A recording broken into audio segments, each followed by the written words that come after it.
Hello, I am your author and host, Michelle Lynn Gaines.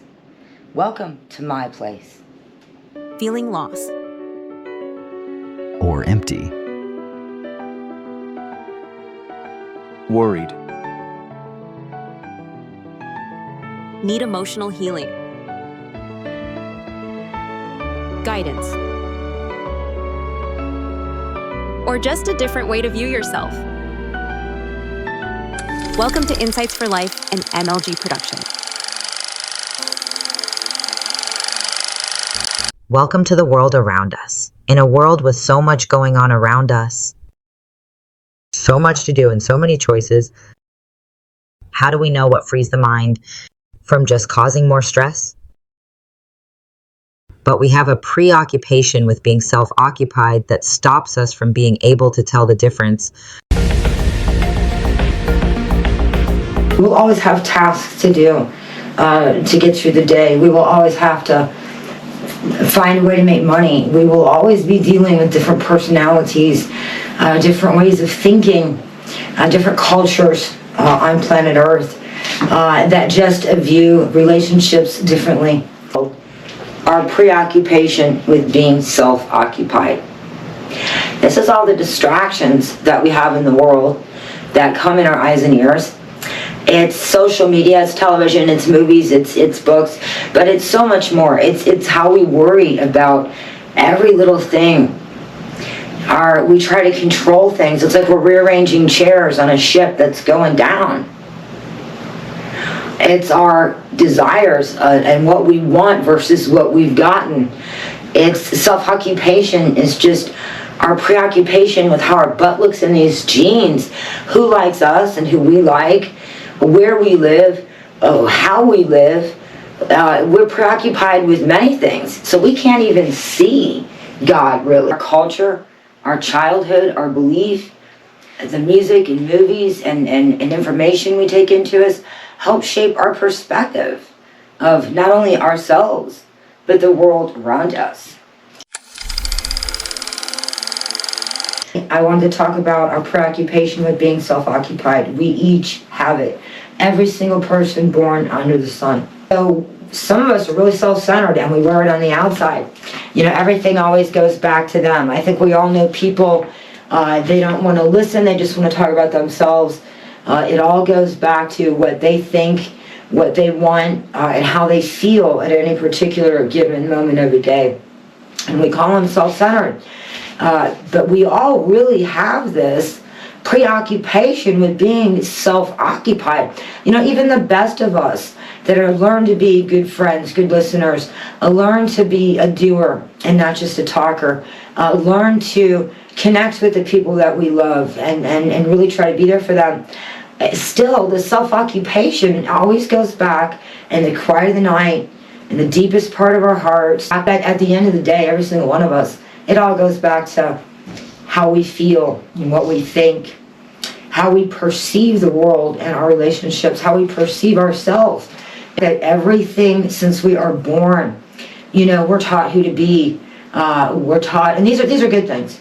And we're taught the culture we're taught to fit in. And for me, it was movies and commercials and magazines. We're always measuring ourselves up against these really incredible looking people, or these people that tend to do incredible things, and it leaves us feeling with poor body images and feeling too tall or too short, too thin, too fat, too dumb, too smart, and then we're dealing with people that are lonely. Sometimes loneliness, I think, kills more people than cancer every year. They just don't talk about it. We suffer from anxiety, and in these dynamics, we all want to fit into small groups. We all want to stand out on social media or maybe even in our own little world. But knowing when to fit in and stand out, how much of us do we change? What about things we can't control?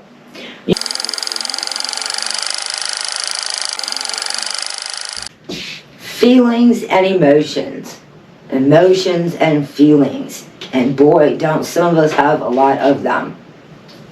We're all born with a certain disposition, a certain personality. But then we have all these emotions and these feelings, and certainly a ball that rolls around itself. But they are two distinctly different things.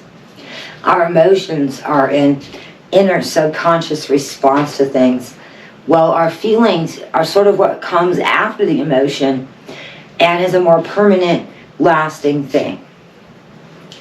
And so how do we, our emotions, are they our friends? Are they our enemies? Well, they're a little bit of both. Emotions can warn us of danger. Feelings can warn us of danger. Feelings can tell you not to go into this building, abandoned building. Feelings can warn us of a danger.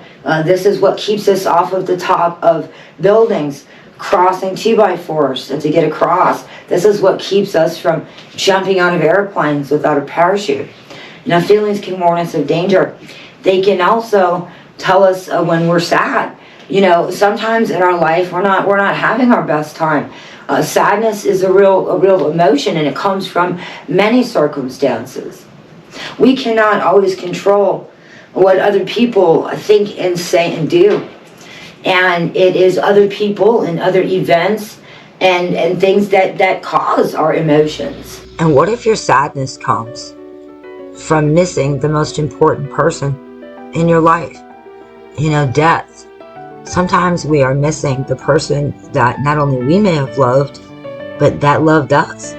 There's a big difference between loving someone and being loved back.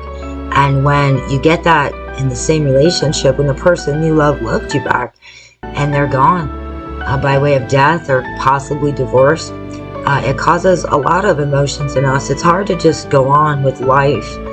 And, sometimes you just have to really find a reason to live again. Sometimes people around you are very annoying because they don't understand. So when you're mourning someone's death, or you're really just missing that part of you that's not there anymore because that person was such a big part of you and now they're gone, that's another form of emotions. How do we get past that? It's not about letting go. It's about remembering the best of them, remembering what you loved about them. You can talk to them in your mind and heart. And maybe that love that you had for them, or that love they had for you, can be the very thing that helps you move forward. They would want you to live. They would want you to find a way to carry them with you in your head and heart, and to move forward into a future. They wouldn't want you living empty and half-past dead, not for the rest of your life. That's not what love is and does. So if you're mourning someone, or you're recently going through a divorce that you didn't want, it's a different kind of emotion that leads to sadness and leads to emptiness.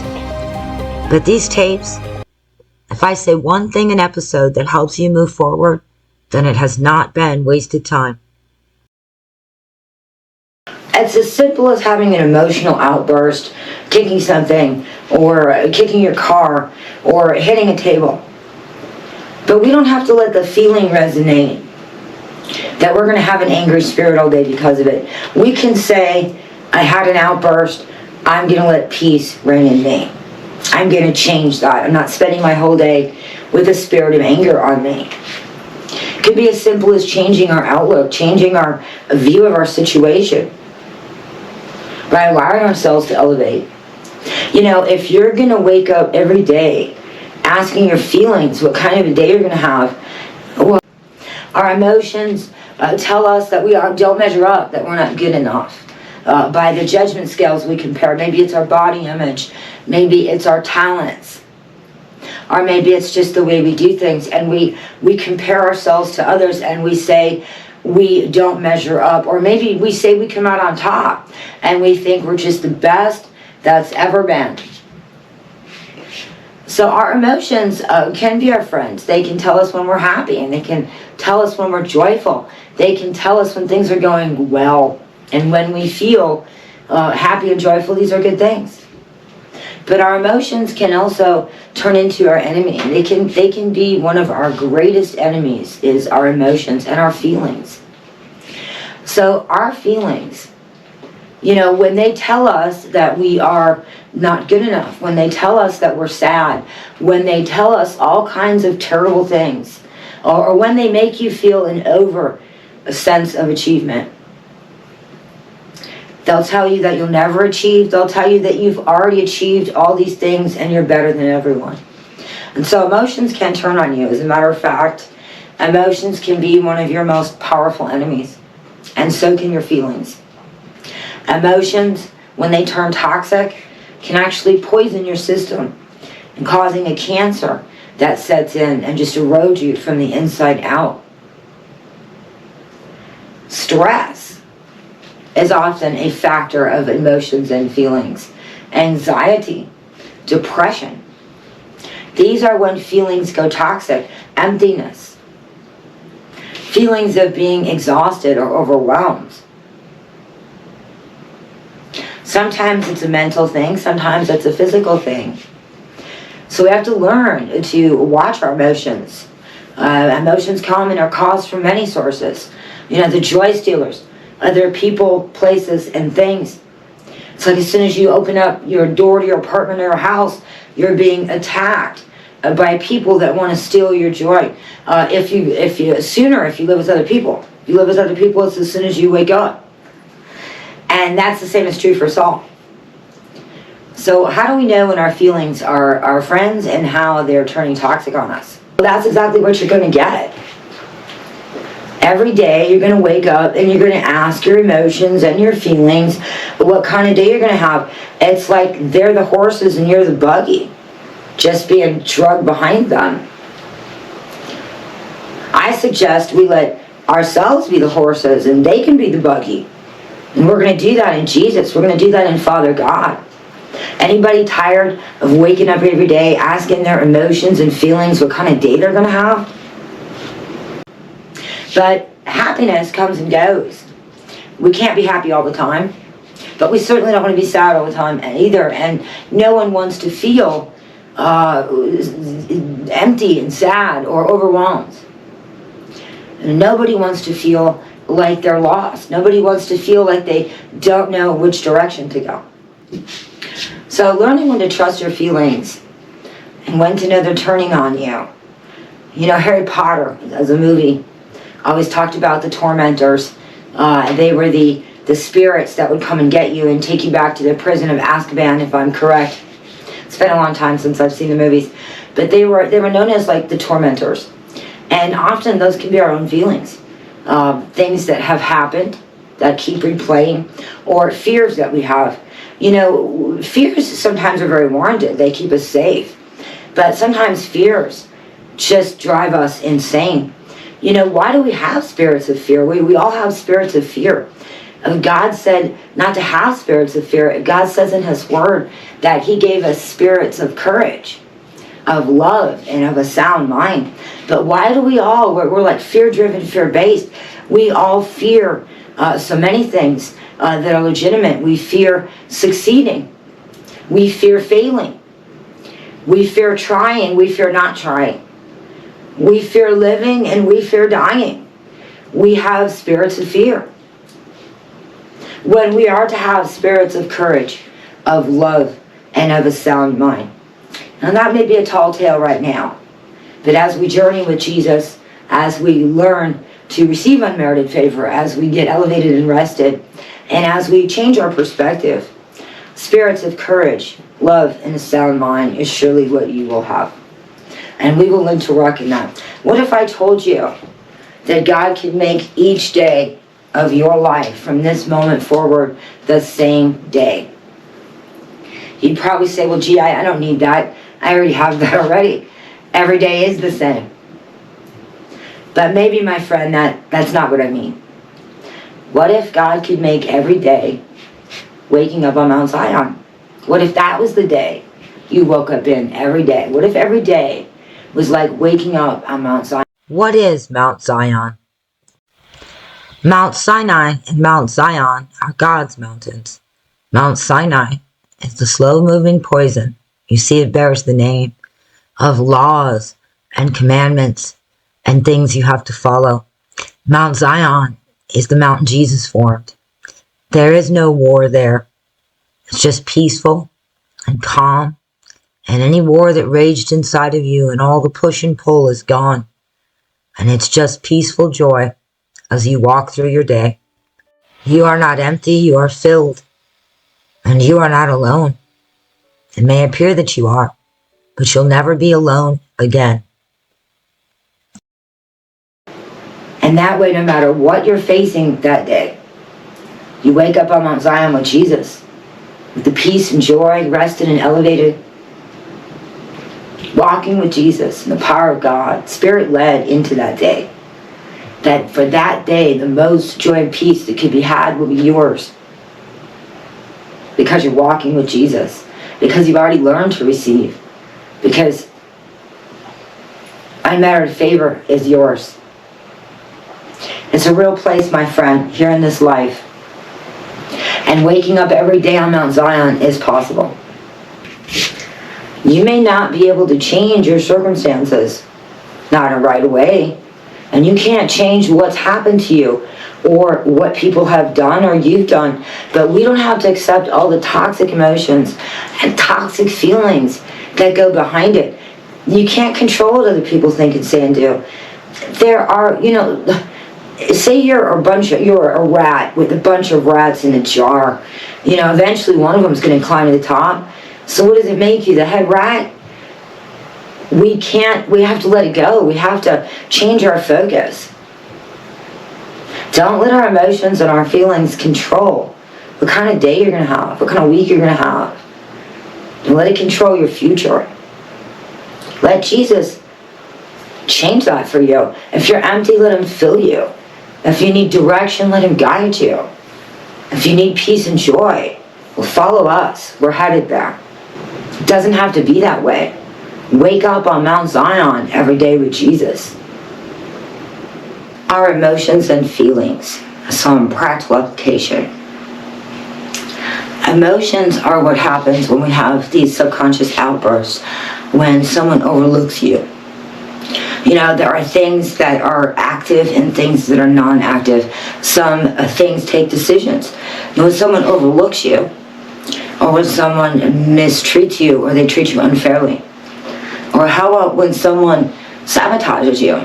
That takes a lot of effort. That takes notice and planning and thought and action to carry out when you sabotage someone. When someone sabotages you, that's like a whole other level. That takes a commitment that overlooking someone or maybe treating them unfairly just doesn't take. That's more of a lackadaisical thing. It leaves us with feelings of bitterness or sadness or resentment, and rightfully so. But the same could be true on another note. What if someone smiled at you with a soft look on their face and handed you a bouquet of flowers they bought or picked from a field? That emotion would be joy or a little bit of favor. It's a positive emotion, and the feeling that would resonate would also be positive. You would remember that experience in a positive way, and the feeling that came after would be feelings of fondness. And what if that person continued to have positive encounters with you? Maybe it was as simple as listening to you when you talk.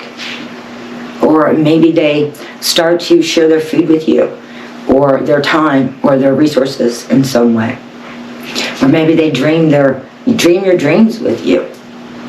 But the more positive interactions you have with someone, the more fond feelings and feelings of love and friendship or deeper love start to grow. That's how romantic feelings grow. And so emotions and feelings are a ball that do roll. And they can be our friends, they can be our guides, but they often do turn toxic and turn against us. There are many things that happen to us. You can't control. You can't control what other people think, say, and do. And life is 10% what happens to us, and 90% how we react to it. That's not a Bible concept, but it is good for practical application when it comes to emotions and feelings. So we can't always control what's happening to us. Not always. If you can't control what other people think, say, and do, we can't even always control ourselves. So how do we process it? How do we let it simmer and resonate in us? What feelings do we carry? Are our feelings toxic? Bursting out in anger and letting that resonate in us, that only hurts us. It very rarely ever hurts that other person. And so instead of letting our emotions erode us from the inside out, we'd have to process those and don't let them stay and reign. Let joy and peace of the Lord stay and reign. It operates at a level above happy thoughts or happiness. Happiness comes and goes. The joy and peace of the Lord is built for continuity and sustainability. So for those of us that do not possess daily the joy and peace of the Lord, for those of us still waking up and living each day in and out of our circumstances, whatever they be, the next 10 days talks about elevation and rest, joy and peace, supernatural supply and receiving, healing for our emotions, and spirit, walking spirit-led, walking in the, receiving the power of the three, walking in the power of God, spirit-led, healing for our emotions, healing for our bodies, But first we have to get past our self-occupation. We have a preoccupation with being self-occupied. And a lot of it starts right here with our emotions. Because that is what leads to a lot of where we put our focus in our mind. Now, if we could take our focus off our problems, off of what things have happened to us, what people have said to us, and really start to focus on Jesus and on the kingdom as we journey into it, our problems won't look so big. But as long as we focus on all the things we lack, all the negatives, the only thing constant on this side of heaven is change. So even if you're in a positive time in your life where things couldn't be better, or you're laying face down in a gutter, just coming out of a divorce, or a bad breakup, or mourning the death of someone, perhaps the most important person to you in your life. As you journey along, you don't have to do it alone. If you learn to walk with Jesus and activate that Holy Spirit and realize what stops our supernatural supply and receiving, it isn't our sin. Get that space and separation. It leaves you more in a better position in walking with Jesus and receiving from the kingdom. That just makes all this other stuff fade away as we receive our healings for our emotions. If you need a healing for your body, if you are going through particular problems, prayer is a great place to do that. The amazing power of prayer. And we're going to get there. Average prayers and what makes a really, really powerful prayer. And what, as we elevate in our faith, our words change, our focus changes, and what we pray for starts to change as our perspective, not just in the kingdom changes, but our world around us. He would tell you that you look at the world through the world's eyes. And if you looked at the world from his eyes, you would see that you are beautiful and blameless, that you are perfectly imperfect. He takes your good with your bad, your wrong choices with your right choices, your mistakes and failures, and all your successes. And he loves you anyway. And as you travel through your life, on your life's journey, whatever it is you need, I'm sure he will help you get it. Whatever it is you're looking for, I'm sure he will help you find it. Maybe you're okay just the way you are, but the only thing constant on this side of heaven is change. But you don't have to do it alone. Take Jesus with you for emotional healing, stability, direction, and guidance. Learning to walk Holy Spirit led is a conversation for another day. Right now, just waking up tomorrow, start a new base camp. Let go of toxic feelings, anything people said to you, anxiety and stress. Let it be far from you. For Jesus says his yoke is easy and his burdens are light. So why are ours so heavy? Because we hold them all in. Step 1, just letting it go.